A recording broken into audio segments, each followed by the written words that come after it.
And they came to me, yeah, that's exactly, like my thought. I mean, I have all the same, So, now we will just try to do some of this with swords, okay? Question. How many thrusts do you think there are in fencing? That's a trick question.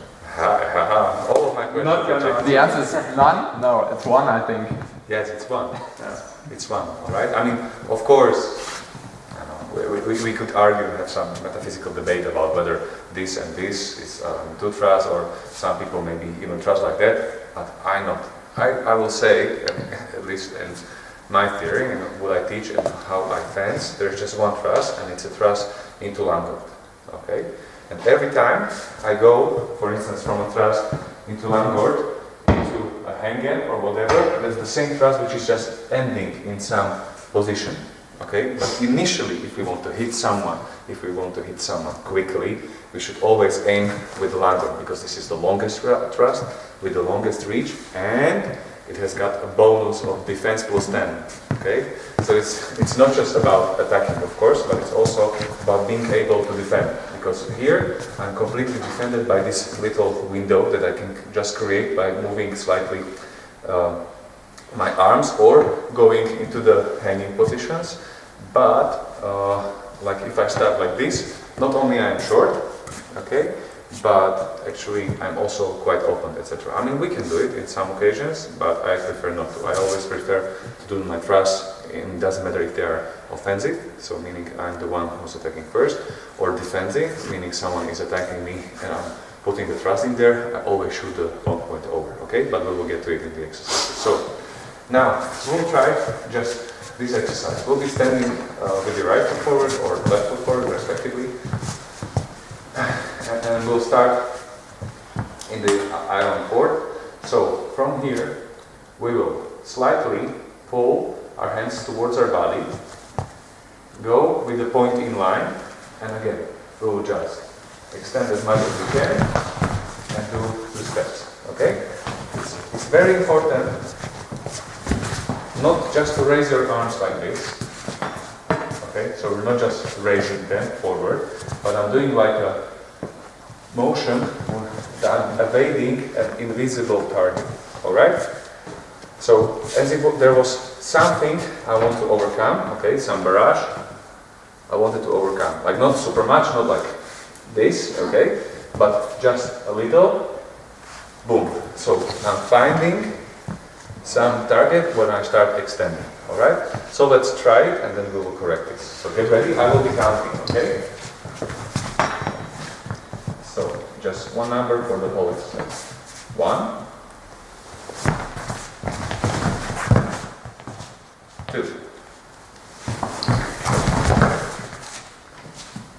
3,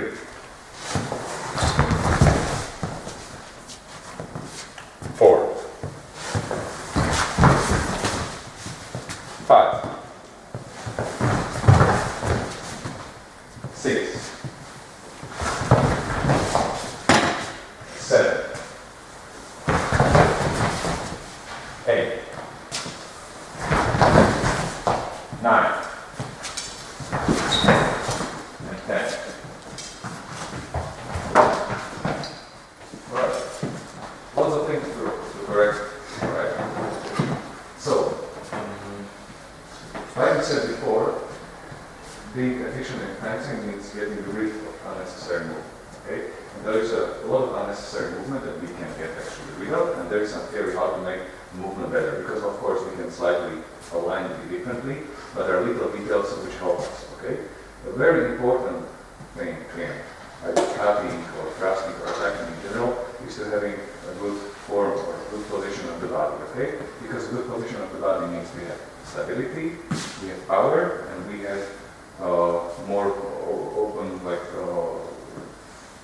there are more slots for us to continue another attack, okay? If we, well, what I mean is that, for instance, if I do a cut, and if I end up wrongly, like this, then I have to first correct my posture in order to be able to attack again. And correcting my posture means additional time.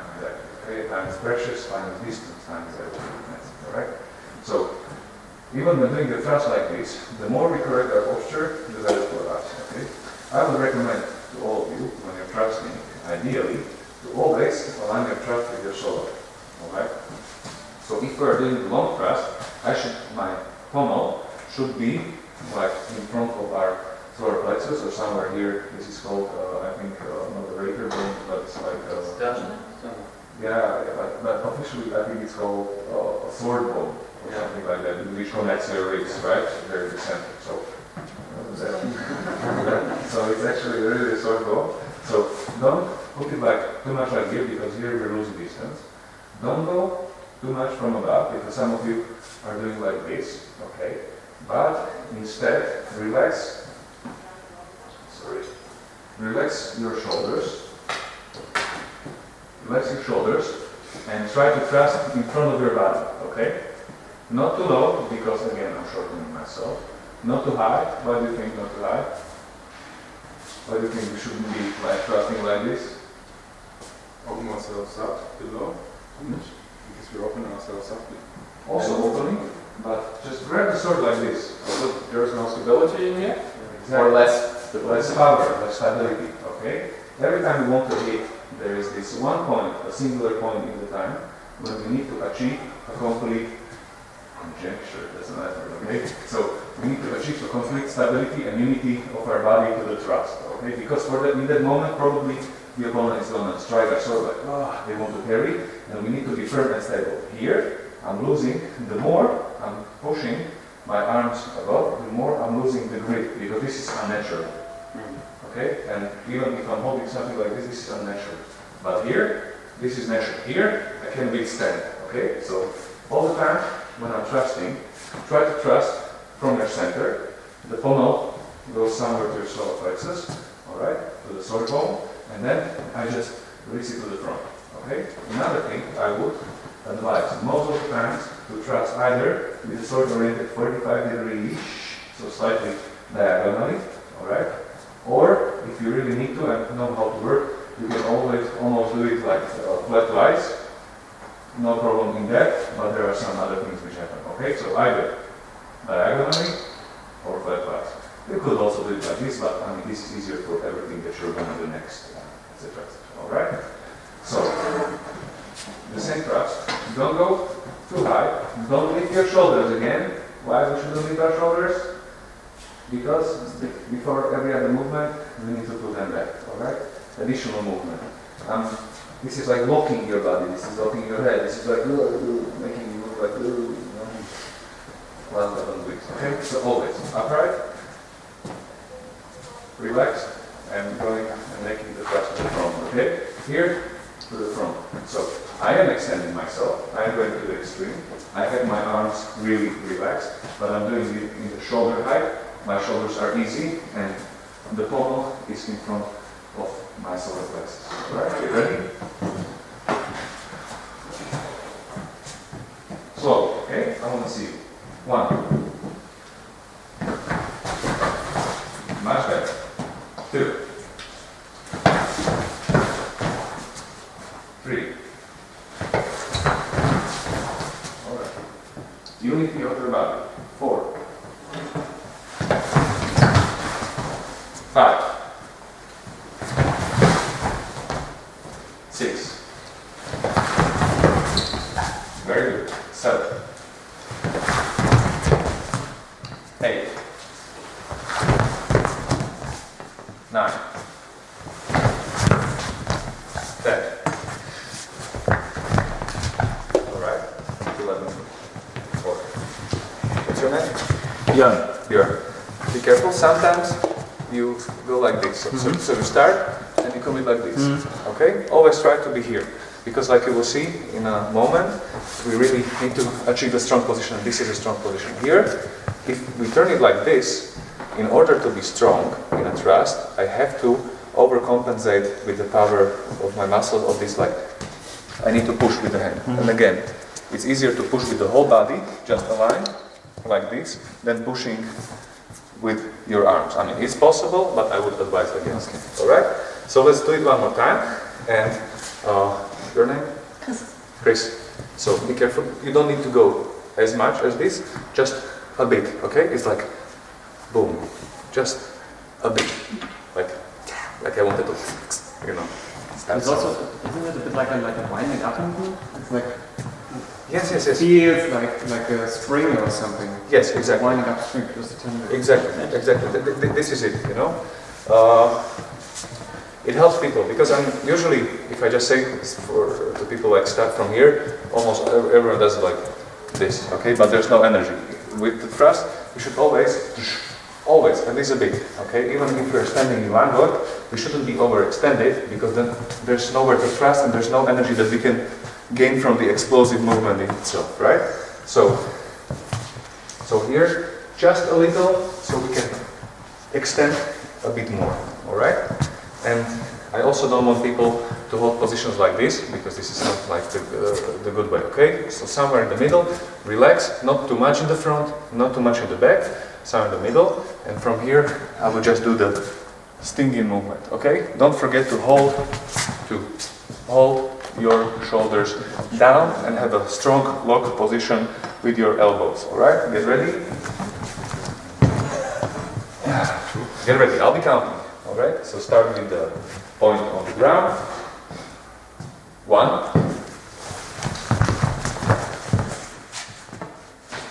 Strong position, okay? The handle is not like this. The handle goes a little from the low up. A little from the low up. Not too much, but just a little. Not like this. Strong position.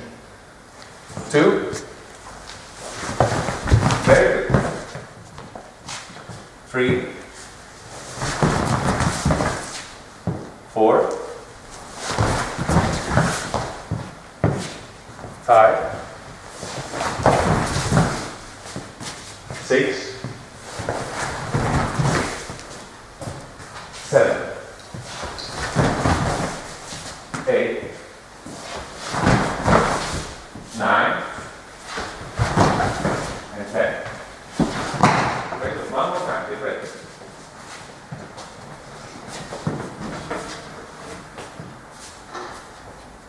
1, 2, 3, 4, 5, 6, 7,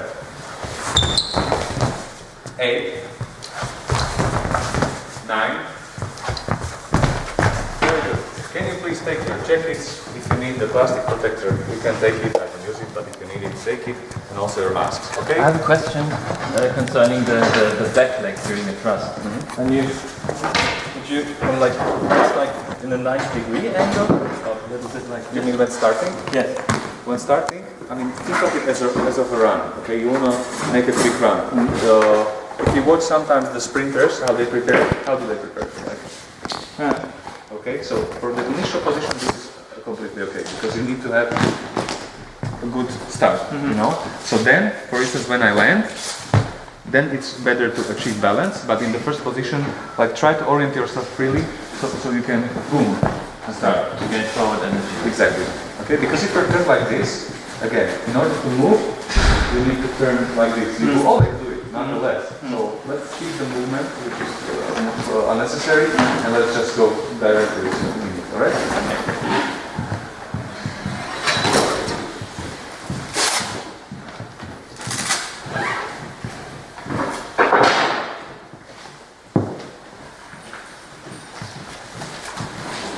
We won't be doing any cutting, so you don't need thick gloves, okay? You don't need gloves at all, maybe just some light gloves. Or if you need gloves, just take it.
Ja, ja stimmt.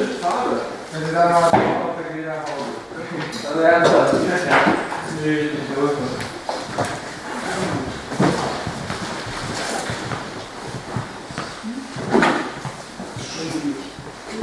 Dieses weiter? Ja. These are the original right? That's the original. Also,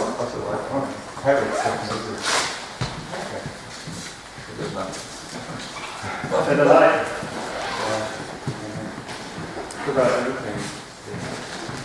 One thing a bit concerned is Oh yeah. this one. Yes.